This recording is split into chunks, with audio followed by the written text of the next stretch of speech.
अशोक, मागच्या वेळेला सुद्धा आपण असेच बोललो होतो आणि त्यावेळेला मी तुला सांगितलं होतं की जे नेता येत नाहीत त्यांना बोलवायचंच नाही. आपण सारखा आपला अपमान करून का घ्यायचा? ही इतकी नावं आहेत. जर तुमचे आमदार जर यायला तयार नसतील तर सोडा ना, त्या पाणी सोडा त्या आमदारांवर. आणि आता हे लातूरवाल्यांना सुद्धा पाहायला पाहिजे, अहो आमदार असा ठेवा जसा तुमचा खासदार आहे, की बातमी मिळाल्यावर तो ऑपरेशन सोडत नाही कारण त्याला पेशंटची चिंता आहे. आज मी तुम्हाला का म्हटलं साहेब, तुम्ही कुछ दम है, माफ़ी मांगने के लिए जिगरा चाहिए, वो आप में है. मनुष्य हा चुकी करणारच. जेव्हा जो कोई काम करता है उसको गलतियां करता है, अपने गलती की माफ़ी मांगना, इससे उस आदमी का और कद बढ़ता है. ये खासियत है. आणि दुसरी गोष्ट कर्मपूजा है. तुमचा जर एखादा पेशंट दगावला असता आणि तुम्ही त्या झेंडावंदनाला जर आले असते तर त्या तिरंग्याने तुम्हाला आयुष्यात माफ केलं नसतं. त्यामुळे स्वतःचं काम पहिले करून, त्यामुळे आम्ही असं आम्हाला वाटलं, पण ही गोष्ट जेव्हा, आणि ही समोर यायला पाहिजे गोष्ट, कित्येक वेळा ह्या गोष्टी समोर आल्या पाहिजे. नाहीतर काय होतं, आम्ही म्हणतो की खासदारही नव्हता, नवीन नवीन खासदार झाला, पा कसा माज आला, अशी लोकांमध्ये एक वृत्ती येते. आणि मग जेव्हा लोकांना कळतं की तो का नाही आला, त्यामुळे पत्रकारांना नुसतं, मी नेहमी म्हणतो की आपण, प्राध्यापक विठ्ठल कांगणे सरांचं या ठिकाणी मंचावरती आगमन झालेलं आहे. जोरदार टाळ्याच्या गजरामध्ये त्यांचं या ठिकाणी स्वागत करावं.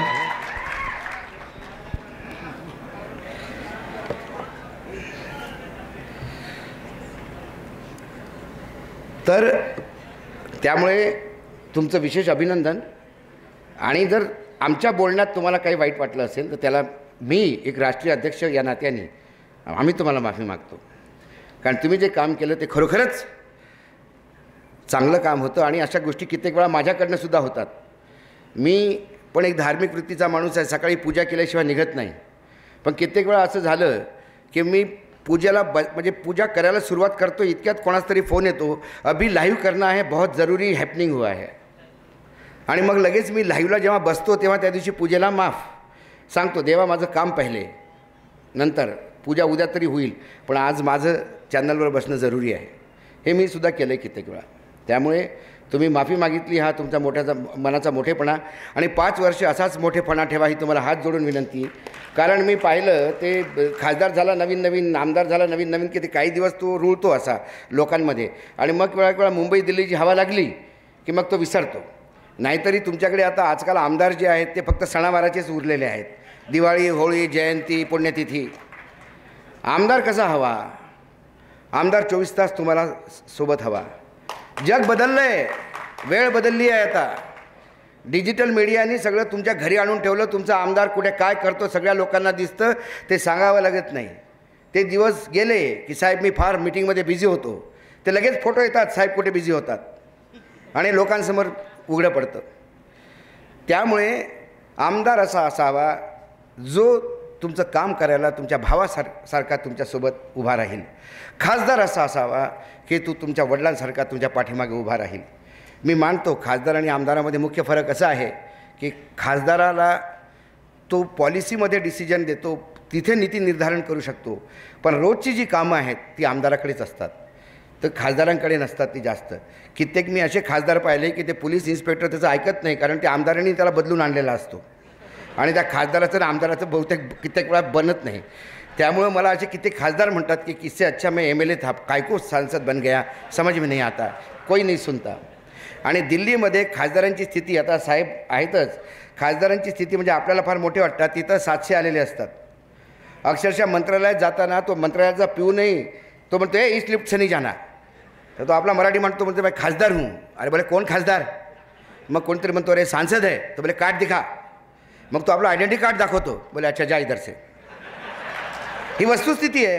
कारण तिथला तो UP बिहारचा जो पिऊन आहे तो 700 लोकांना कसं ओळखणार? आम्हालाही ओळखले जात नाही. आणि आजकाल तर आमच्यासारखे, म्हणजे आता सर तुम्ही आता पत्रकारितेतनं निवृत्त झाले, तुम्ही जरी असते तरी तुम्ही सांगू शकले नसते की हा आमदार आता कुठल्या पार्टीत आहे. मी विधानसभेमध्ये गेलो, मला मुनगट्टीवार म्हणाले, अरे तुम्ही 2 मिनटं या माझ्या रूममध्ये, बरेचसे आमदार आहेत म्हणे. तुम्ही म्हटलं आता कुठल्या पार्टीमध्ये आहे तेवढं सांगा, कारण मी पुन्हा अर्ध्या तासाने भेटेल तेव्हा तुम्ही तिथेच राहाल की नाही याची गॅरंटी नाही. म्हणजे महाराष्ट्राचं राजकारण कमीत कमी असं झालेलं आहे. त्यामुळे बरेचसे आम्ही अभ्यासू खासदार लोकसभेमध्ये दिसायला, म्हणजे मी आजकाल लोकसभा आम्ही कव्हर करणं एकेकाळी आम्ही कव्हर करायचो तेव्हा अक्षरशः खासदारांसोबत बसून 2-2 तास चर्चा करायचो, त्यांच्याकडनं टिप्पणी घ्यायचो आम्ही. असे शिकलेले खासदार असायचे, असे असे मोठमोठे भाषणं तिथे जर आम्ही लायब्ररीमध्ये जर पाहिलं सर तुम्ही, तर तुम्हाला असे एक दिस्कशन्स दिसेल की ज्याच्यातनं सगळं काय लोक किती पुस्तकं वाचतात, किती अभ्यास करून येतात हाऊसमध्ये. आजकाल कोणी अभ्यास हाऊसमध्ये करून येत नाही. अक्षरशः हाऊसमध्ये 10 वेळा शब्द गाळण्यात येतात, शिव्या घालण्यात येतात. तरी को देख लूंगा तू बाहर तो निकल, पकडापकडी होते. ही आता त्या लोकसभेची आणि त्याच्यापेक्षा घाणेरडी स्थिती राज्यसभेची झालेली आहे. कारण कमीत कमी राज्यसभेमध्ये एक सिनियर हाऊस, राज्यसभेची संकल्पना अशी होती की जे लोक लोकसभा लढत नाही पण विचारवंत आहेत, असे विचारवंत लोक जर तुम्ही याच्यात आणले. आजकाल राज्यसभेत जायसाठी तुम्हाला 2-4 भ्रष्टाचाराच्या केसेस, 2-4 व्यभिचाराच्या केसेस तुमच्यावर असल्या तर राजकीय दल विचार करतो की तुम्हाला तिकीट दिलं पाहिजे, कारण तुम्ही त्या लायकीचे आहात. तुम्ही लोकसभा हारले तर तुम्हाला लगेच राज्यसभामध्ये ॲडजस्ट केल्या जाते. हे आजकालची स्थिती आहे. म्हणजे एकाच पार्टीची नाही, सगळ्याच राजकीय दलाची आहे. हे माझं सौभाग्य आहे की हे मी लगातार 2ऱ्या वर्षी पुन्हा या स्वातंत्र्य दिनानिमित्त, मुक्ती संग्राम दिनानिमित्त कुठल्या कार्यक्रमाला आहो. मागच्या वेळेला मी चंद्रपूर जिल्ह्यात होतो. चंद्रपूर जिल्ह्यातला असा काही भाग होता जो याच म्हणजे मराठवाड्यासोबतच स्वतंत्र झाला, तेव्हा मी तिथेही होतो. आणि आज पुन्हा मी जेव्हा लातूरला, ही माझी 3री वेळ आहे. पहिल्यांदा मी पत्रकार संघाच्या कार्यक्रमातच आलो होतो.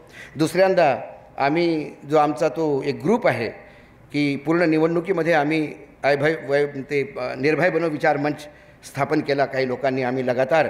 तर लातूरला सुद्धा मला बोलावण्यात आलं होतं आणि तुम्ही बिझी होतात, आपली भेट होऊ शकली नाही. तेव्हा लातूरला आलो, तेव्हा तो 2ऱ्यांदा आणि आता 3ऱ्यांदा. प्रत्येक वेळा लातूरला येतो, लातूर मला वेगळं दिसतं. मी मराठवाड्यात येतो, मला मराठवाड्यात वेगळं दिसतं. पण मला शेवटी कळत नाही की खरोखरच मुक्ती संग्राम दिन आपण मनवतो, पण मराठवाडा मुक्त झाला का? हा प्रश्न तुम्ही आपला स्वतःला विचारा. झेंडावंदन करून आपण स्वतः एकामेकाची पाठ थोपटवतो, आपण रांगोळ्या काढतो, आपण एकामेकाचं तोंड गोड करतो, महाराष्ट्र गीत म्हणतो, सर्व काही आपल्या ठिकाणी हे सोपास्कर आहेत.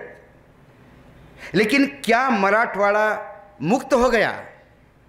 मी आत्ता ते दिलेलं ग्रंथ चाळत होतो, त्यात एक पॅराग्राफ मी पाहिला की स्वातंत्र्याच्या अगोदर कोणाला तरी एक मोठ्या पदावर नियुक्त करतो निजाम आणि त्याचा सत्कार झाला इथे लातूरमध्ये. आणि त्या सत्कारासाठी त्याला विचारलं की लातूरला काय काय पाहिजे, तेव्हाही तो पाणीच मागत होता लातूर. निजामाच्या वेळेसपासून आजपर्यंत पाणी मागतंय लातूर, तर आपल्या नेत्यांचं पाणी गेलं कुठं? 75 वर्ष झाल्यावरही पाणी मागतं लातूर. मराठवाड्या पाण्यासाठी तरसतो. काय दिलं नाही मराठवाड्यानी? मुख्यमंत्री दिला या लातूरनी, गोपीनाथ मुंडे, प्रमोद महाजन, पुन्हा देशाचं राजकारण चालणारे मोठमोठे नेते या मराठवाड्याने दिले. लोकांनी कमी नाही केलं. आमचे नेता कुठं कमी पडले? पाणी द्यायच्या अगोदर स्वतःचे कारखाने उभारले, पाणी द्यायच्या अगोदर एज्युकेशन इन्स्टिट्यूट उभारल्या. पाणी कुठे आहे? असे कितीतरी प्रश्न आहे. लातूरमध्ये उद्योग लोकांनी उभे केले. लातूरचं एज्युकेशन हब कोणी केला? लोकांनी उभा केला. काय सरकारने त्यासाठी काय केलं या एज्युकेशन हबसाठी कोणी सांगावं मला? लोकांच्या पुढे. इथं ग्रीन लातूर म्हणून मी पाहतो. तुम्हाला माहीत आहे, काल परवाच एक इंडेक्स आला बाहेर. लातूर हे देशातलं सर्वात नंबर 2चं स्वच्छ हवेचं ठिकाण आहे. हे भारत सरकारचा डाटा सांगतोय. हे कशामुळे आलं? कोण केलं? त्या ग्रीन लातूरमध्ये धडपडणाऱ्या लोकांना विचारा, त्यांना सरकारने काय मदत दिली का? ते लातूरचा कचरा साफ करतात, लातूरमध्ये झाडं लावतात, झाडं वाढवतात. स्वतःच लोकांनी करायचं तर मग हे नेता कशासाठी? कशाला राजकारण, कशाला निवडणुका, कशाला खर्च करता? कशाला पाहिजे कॉर्पोरेशन, म्युन्सिपल कॉर्पोरेशन? जर जनतेला जर कचरा साफ करायचा असला तर म्युन्सिपल कॉर्पोरेशनला विसर्जित करायला पाहिजे. आज 17 तारीख आहे, गणपती विसर्जनाचा दिवस आहे. आज बऱ्याचशा गोष्टी तुम्हाला विसर्जित करायला पाहिजे. वाईट वाटेल, मी परखड बोलतो, माझी सवय आहे ती. तेव्हा वाटतं कनेक्टिव्हिटी नाही हो. लातूरला यायचं म्हटलं रांगावर काटा येतो. 5 तास तिकडनं, 4 तास, 7 तास इकडनं, 4 तास तिकडनं. आणि आपण ट्रेननी लातूरला पाणी दिलं म्हणून जर नेता त्याच्यावर अभिनंदन करून घेत असेल तर त्याच्यासारखा अपमान लातूरकरांचा नाही. हे दुर्भाग्य आहे. आणि मी विचारलं म्हणे नाही ते लातूरला वर पाणी उपसता येत नाही, वर लातूर आहे. अरे म्हटलं तर तेलंगणाला जाऊन पहा तुम्ही, त्यांनी काय केलं त्या KCRनी. तेलंगणाची स्थिती मराठवाड्यासारखीच होती. त्यांनी खालनं पाणी पूर्ण तेलंगणाला वर आणलं आणि वरनं पूर्ण तेलंगणाला 24 तास पाणी, 24 तास वीज देणारं एकटं राज्य ते. शेतकऱ्यांना फुकट पाणी. सीताफळं कोण पिकवतो? शेतकऱ्यांचा सीताफळाचा उपक्रम. त्याचं प्रोसेसिंग कोण करतो? शेतकरी करतं. सरकार काय करतं? फक्त आश्वासन देतं आणि आपण आश्वासन ऐकतो. निवडणुका दर निवडणुका नेता बदलतो, प्रयत्न करून पाहतो, तेच 52 पत्ते तेच सारखे फेटत असतो. आणि हा प्रश्न आहे, का लातूरची मुलं बाहेर जाऊन काम करतात? का लातूरला कॉल सेंटर उघडलं जात नाही? डिजिटल तर पाहिजेत ना. कॉल सेंटर दुसऱ्या ठिकाणी उघडले जातात, इथे का नाही उघडले जात? माझे इतके सैनिक स्कूलचे मित्र आहेत लातूरमध्ये, पण सगळे बाहेर आहेत, फारच कमी इथे आहेत. का तर अपॉर्च्युनिटी नाही. मग कोणी अपॉर्च्युनिटी द्यायला कोणी मना केलं? हे सगळे प्रश्न याच्यावर विचार करायला हवा. झालं, मुक्त झालं लातूर, मराठवाडा मुक्त झाला, निजाम गेला, इतिहास झाला. इतिहासाच्या गोष्टी सांगण्याचं काम करतायत साहेब आमचे. पण त्या इतिहासापासून आपण शिकणार काय? इतिहास नुसता आपण वाचतो आणि पण विसरतो. त्या इतिहासामध्ये आता तर अशी स्थिती झालेली आहे की त्या इतिहासामधल्या मोठमोठ्या पुरुषांचे नावं घ्यायची लायकी तरी आहे का आमची? त्या मुक्तीसंग्रामासाठी ज्यांनी आहुती दिली त्यांची नावं घ्यायची लायकी आहे का आमची? आपल्या मनावर हात ठेवून अपने दिल पे हाथ रख के पूछो क्या हमारी औकात भी है कि हम उनका नाम ले? क्योंकि उन्होंने तो मुक्त किया, हमने क्या किया? उनके मुक्ति पे और उनके शहादत पे इतराते रहे, हमने हमारा कंट्रीब्यूशन क्या किया?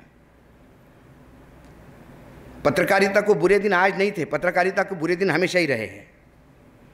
क्योंकि पत्रकार हमेशा विपक्ष का साथी होता है, सरकार को सवाल पूछता है, और जो सरकार में होता है वो पत्रकार से हमेशा नाराज़ रहता है, और जो नाराज़ रहेगा वो पत्रकार को उत्पीड़ित करेगा. तो कोई किसी के घर में दादा पीले चावल लेके नहीं आया था. आकाशवाणी नहीं हुई थी कि अशोक वानकडे पैदा होते सी आकाशवाणी हुई क्या था तो हाँ पत्रकारच बनेल. यदि कोई पत्रकार है तो अपने चॉइस से बनो. ये आर्मी में जाने वाला आदमी अपने चॉइस से जाता है. तो स्वतः लाईनमध्ये लावून आर्मीमध्ये भरती होतो. त्याला माहीत असतं तिथेच गेल्यावर छाताडावर गोळ्या झळावं लागेल, आपला मृत्यूही होईल. तो करतो ना. मग पत्रकारितामध्ये जर तुम्ही आला तर मग ते तुम्ही ठरवायचं की तुम्हाला त्रास होईल. पत्रकारितामध्ये पैसा नाही, आणि पत्रकारितेमध्ये पैसा नसल्यामुळे तुमचं जीवन तुम्हाला एका चौकटीत ठेवावं लागेल. आपकी ज़रूरतें कम करो, ज़िंदगी सुखी होती है. उसी दिल्ली में, उसी मुंबई में झोपड़ी में रहने वाला भी आदमी सुखी है और मुकेश अंबानी दुखी है. क्योंकि कल मालूम नहीं शेयर मार्केट में और वर्थ और 5 लाख नीचे जाएगी ऊपर जाएगी. उसे ये मालूम नहीं कि हाईकोर्ट में जो केस चल रहा है उसका वक्फ बोर्ड का, उसने कल बिल्डिंग गिराने के लिए बोला तो ये घर छोड़ना पड़ेगा. सामान्य माणूस जो काम करतो, झोपडीत राहतो, तोही आनंदात. तुकडोजी महाराजांनी म्हटलं की देव झोपडीतच सापडतो, देव कधीच देवळात सापडत नाही. त्यामुळे पत्रकारितामध्ये जे आले लोक त्यांना मी सारखं सांगतो कि अपने दम पे पत्रकारिता करो, समाज आपके सामने झुकेगा. लोक तुम्हाला इज्जत देतात जर तुम्ही सत्य लोकांसमोर मांडलं. मी काय काही शाहरुख खान नाही आहे, काळा दिसणारा एक 100 किलोचा माणूस आहे. पण लोक जर माझ्यासोबत सेल्फी काढत असतील तर काय काढतात? त्यांना एवढंच वाटतं की त्यांच्या वेदनांना मी शब्द देतो, आणि त्यांच्या वेदनांना जर मला शब्द द्यायचे असले तर मला त्यांच्या वेदना समजून घेतल्या पाहिजे, त्यांच्यापर्यंत गेलं पाहिजे. आणि जरुरी कमी ठेवा. आम्ही आता कुठे काल आमची गाडी फेल झाली, आमचे अशोकराव फार चिंतित होते. अरे भाऊ म्हणे गाडी फेल झाली. अरे म्हणलं त्यात काय झालं, आपण एस टीनं फिरणारे माणसं. आज मर्सिडीज में है तो कल एस टी में है. पत्रकारितामध्ये जबरदस्त व्हेरिएशन आहे. मी तुम्हाला सांगतो, मी पत्रकारिता जेव्हा दिल्लीला रिपोर्टिंगला असायचो महाराज, तेव्हा 5 स्टार हॉटेलमध्ये एक प्रेस कॉन्फरन्स असायची आणि मोठमोठे उद्योगपतींचा तो कोणा प्रोडक्ट लॉन्च असला तर तो उद्योगपती आणि मी जेव्हा एका चांगल्या पेपरला काम करायचो तेव्हा ते सगळे बाई मोठ्या पेपरचा पत्रकार आहे म्हणून त्याला लगेच जवळ mister Wankhede please have this, तसे ग्लास घेऊन फिरायचे. ज्या माणसाचं 1000 करोडचं टर्नओव्हर आहे तो या अशोक वानखेडेच्या पाठीमागे ग्लास घेऊन फिरायचा. Have some more, have some मोर, आपने खाना खा लिया, हां अशोकजी. त्यानंतर मी बाहेर जाऊन त्या ताजच्या बाहेर एक बस स्टेशन आहे तिथं 2 तास उभं राहायचो बसची वाट पाहत रात्री, आणि तो मर्सिडीजमधनं धड करून निघून जायचा. तर उद्या जर मी माज आणला की एवढा मोठा करोडपती माझ्या पाठीमागे ग्लास घेऊन फिरत होता तर संपला अशोक वानखेडे. त्यामुळं लोक तुम्हाला सन्मान देतात. आपण जेव्हा सन्मान घेतो तेव्हा आपल्या सन्मानामुळे जनतेला त्रास नको व्हायला हे लोक पाहायचं. त्यामुळे मी मंदिरात जाणं टाळतो, दूरनं नमस्ते करतो, म्हणतो बाबा तुझी आहे कृपा, चला असू दे. मी एकच वेळा पंढरपूरला गेलो आयुष्यात. सैनिक स्कूलची जेव्हा ॲडमिशन होती माझी, पूर्ण महाराष्ट्रात भयानक पूर होते, कुठल्याच गाड्या मिळत नव्हत्या. तेव्हा आम्ही साताऱ्याला जायसाठी यवतमाळवरनं निघालो आणि उलटं फिरत फिरत पंढरपूरला पोहोचलो. चंद्रभागा क्रॉस केली त्या बोटीतून आणि मग चंद्रभागेतनं तिकडनं आल्यावर मग तिकडनं साताऱ्याची गाडी पकडली. तेव्हा ते माझं पंढरपूरचं पहिलं, पंढरपूरमध्ये मी पाय ठेवला आणि दूरनं दर्शन दाखवलं. मी 10 वर्षाचा होतो. वडिलांना म्हटलं इथं मंदिर आहे ना बापू, आम्ही वडिलांना बापू म्हणायचं. म्हणलं बापू इथं मंदिर आहे म्हणते, म्हणजे विठ्ठलाचं. दूरनं नमस्कार म्हणे बेटा आपल्याला सैनिक स्कूलमध्ये जायचं आहे. त्यानंतर आता महाराजांनी बोलावलं आणि महाराजांच्या त्या आदर्शासाठी मी नतमस्तक होतो. नाही मी तसं तो मला विश्वास आहे, तुमच्यावर विश्वास आहे म्हणून म्हटलं ना की जे नवधन पशु म्हणजे नवीन पैसा ज्याच्याकडे आला त्याला तो लय माज येतो. नवीन सत्ता आल्यावर लय फेफरं चढतं माणसाला. तसंच नवीन पदावर कोणी केलं, नवीन एखाद्या ऑर्डिनरी माणसाला संपादक बनवा तुम्ही एखाद्या रिपोर्टरला, तो सकाळपासून संध्याकाळपर्यंत ओरडतो सगळ्या पत्रकारांवर, सगळ्या पत्रकारांवर ओरडतच असतो. आज झालं का त्याला दाखवायचं असतं की मी संपादक आहे म्हणून तो ओरडतो. तो उतळ पाण्याला खळखळाट असतो. तो तुम्ही संत वाळारी चंद्रा माईया तुमच्याकडे कसला उतरत. त्यामुळे तुमच्याबद्दल बोललो नाही मी, तुमच्याबद्दल तर मला आदर आहे आणि हा आदर मला का आहे हे पण मी तुम्हाला सांगितलं. शेवटी मला कोणीतरी विचारलं की 2024 नंतर दिल्ली काय, आता कसं वाटतं. तेव्हा मी म्हटलं की 2014मध्ये गुजरातच्या गीर गायीनी एका बछड्याला जन्म दिला. तर छोटं होतं पिल्लू ते. आता तुम्ही सगळे शेतकरी आहात आणि शेतकऱ्यांशी संबंध आहे, आपला नाळ जुडलेली आहे. त्यामुळं तो गाईचा तो बछडा आहे ना, तो पूर्ण घरात फिरतो असा, हुंदडत असतो. कधी गादीवर चढतो, कधी सोफा सेटवर चढतो, त्याला कोणीच काही म्हणत नाही. छोटं छोटं म्हटलं त्याला 5 वर्ष असंच लोकांनी हुंदडू दिलं. पुन्हा 5 वर्ष झाले, त्याची काही सवय जाईना. आता ते मोठं झालं, त्याला शिंग फुटले. आता ते हुंदडता शिंग मारायला लागलं. 2024 आलं. मग घरात एक म्हातारा असतो, तो म्हणे अरे आता हा बछडा मोठा झाला, याला शेतीच्या कामाला लावा. मग त्याला व्हेटरनरी डॉक्टरकडे घेऊन गेलं, त्याचं कॅस्ट्रेशन झालं आणि त्याला शेतीच्या कामाला बैल म्हणून लावलं. 2024च्या निर्णयाने असं कॅस्ट्रेशन झालं. त्यामुळे सध्या बैल देशाची सेवा करतायत. हे उदाहरण मी दिलं. आणि हे सुद्धा मला आयडिया भाजपच्या फार मोठ्या नेत्यांनी दिली.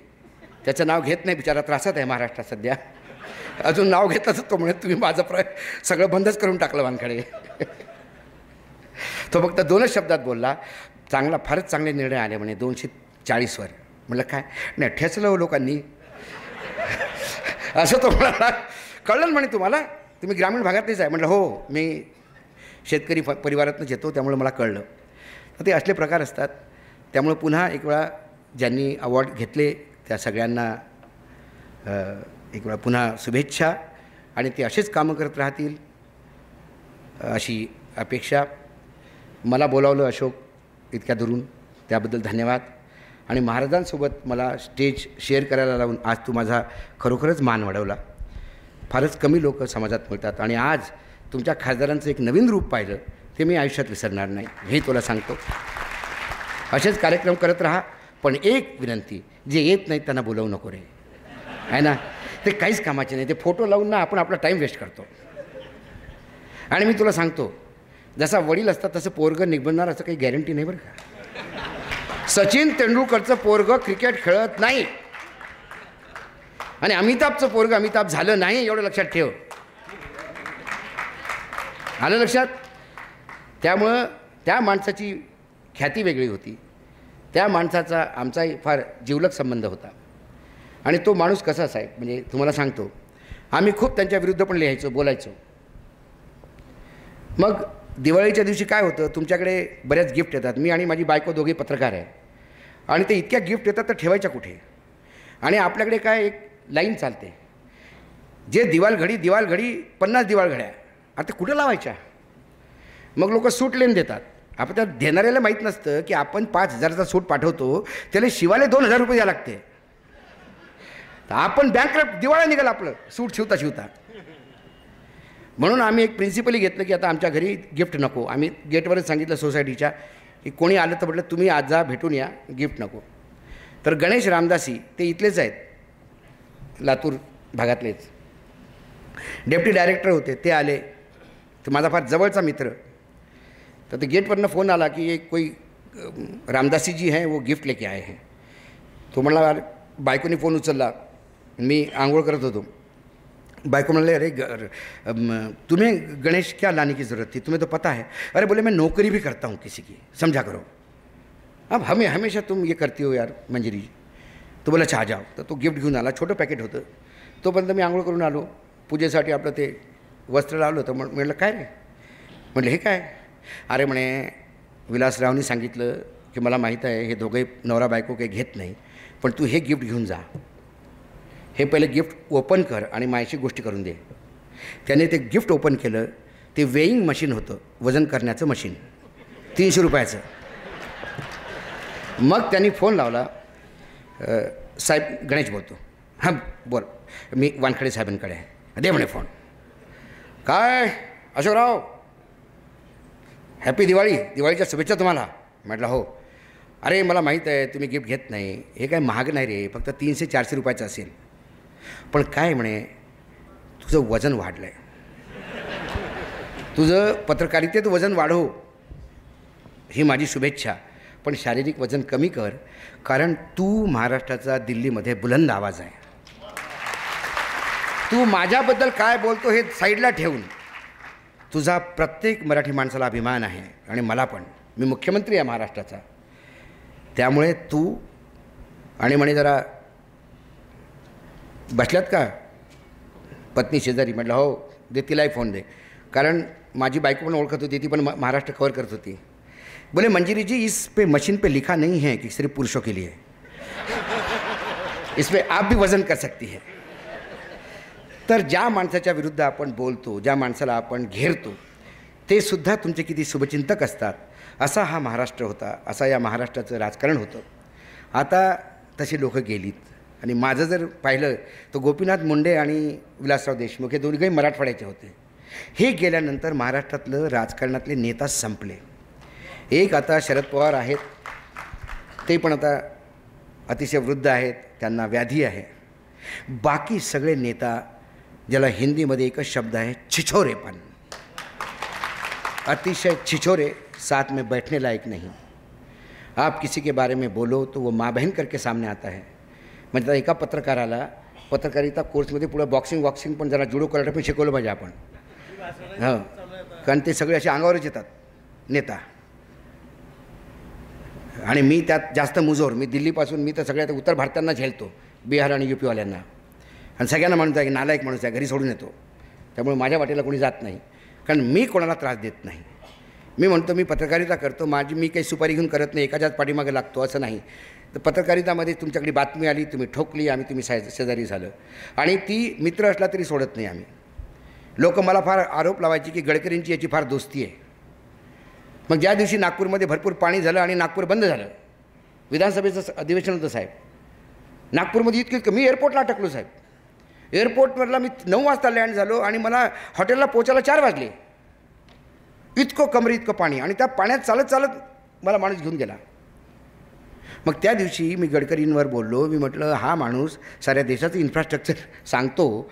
अरे तुझं सर्वात पहिले रिस्पॉन्सिबिलिटी तुझा लोकसभा क्षेत्र आहे. जर नागपूर पाण्याखाली येत असेल तर तुम्हाला लाज वाटायला पाहिजे. राजीनामा द्या तुम्ही. तर ते ABPवर माझं लाईव्ह चालू असताना तिथनंच नागपूरवरनं आमचे मित्र जसं म्हणाले फार असतात, लगेच कोणीतरी क्लिपिंग करून गडकरींकडे साहेब वानखडे. तर गडकरीचे बोलायचे ते बोलले. मग एकानंतर कार्यक्रमात भेटले. म्हणे तुझं नागपूरचं रिपोर्टिंग फार चांगलं होतं. म्हटलं हो तुम्हाला वाईट वाटलं का? नाही, तुझे मित्र भरपूर आहेत एवढं कळलं म्हणे. खूप लोक माझ्याकडे ते व्हिडिओ घेऊन यायचे म्हणे. आणि म्हटलं मग तुम्ही काय म्हटलं? मी म्हटलं म्हणे त्यांनी आयुष्यात मला सांगितलं राजकारण कसं करायचं. त्यांनी मला आयुष्यात सांगितलं रोड कसे बनवायचे. तो माझ्या मंत्रिमंडळात इंटरफेअर करत नाही, माझ्या राजकारणात इंटरफेअर करत नाही. मी का म्हणून त्याला पत्रकारिता शिकवावी? आम्ही दोघांची संबंध आहेत, मैत्री आहे. त्याची पत्रकारिता तो जाणो, माझं राजकारण मी जाणो. उद्या जर त्यांनी पत्रकारितेत काही वाईट उलटं सुलटं केलं तर मी पण तसंच म्हणेल की हे पत्रकार पण असाच झाला. मी वानखेडेला घाबरत नाही आणि तो मला घाबरत नाही. त्यामुळे तुम्ही तुमच्या मित्राबद्दल जरी लिहिलं तरी त्याला तुमच्याबद्दल आदर अजून वाढेल. कारण हा खरोखरच पत्रकारिता करतो. तो तुमचा आहे. तुम्हाला काय करायचं आहे? पैसे कमवण्यासाठी भरपूर रस्ते आहेत साहेब. विलासरावकडे 50 एकर जमीन होती फक्त. जेव्हा त्या विलासरावनी सांगितलेली स्टोरी आहे ही. ते जावावर बसून जावावर मोटरसायकल होती जावा, त्या जावावर बसून ते पुणे ते लातूर यायचे आणि तिथं वकिली शिकल्यावर ते वकिली करायला लागलेत.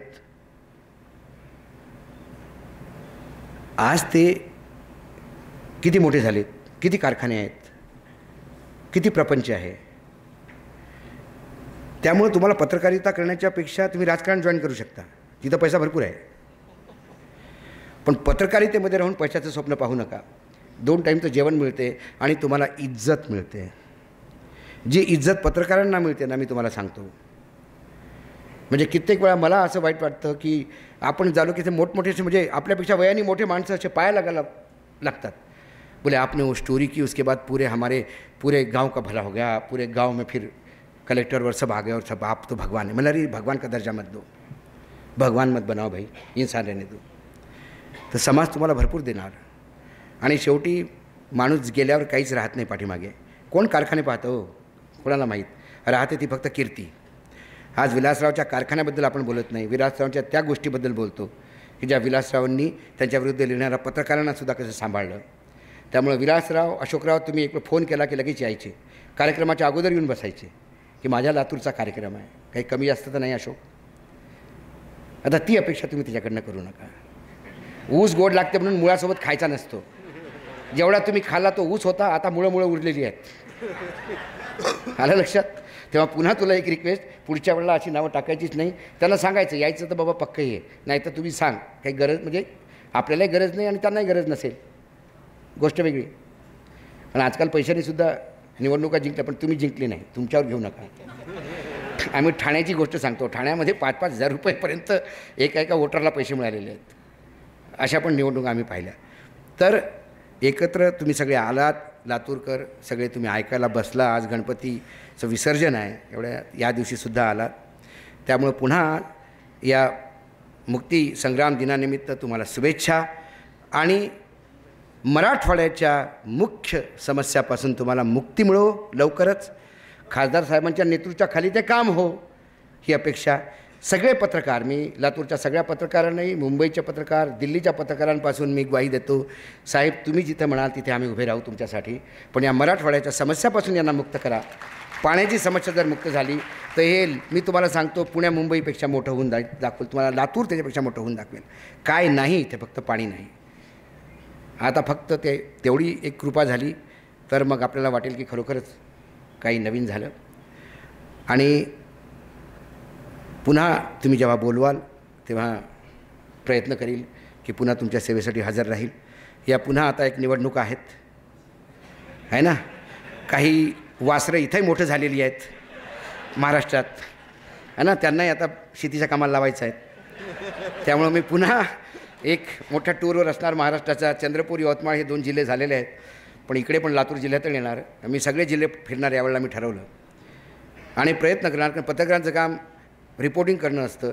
आणि दुसरी गोष्ट ती आम्हाला लोक म्हणतात की आमचे जे पितृपुरुष आहेत ते नारायण नारायण म्हणत फिरणारे ते होते, ते आम्ही त्यांना म्हणत नाही.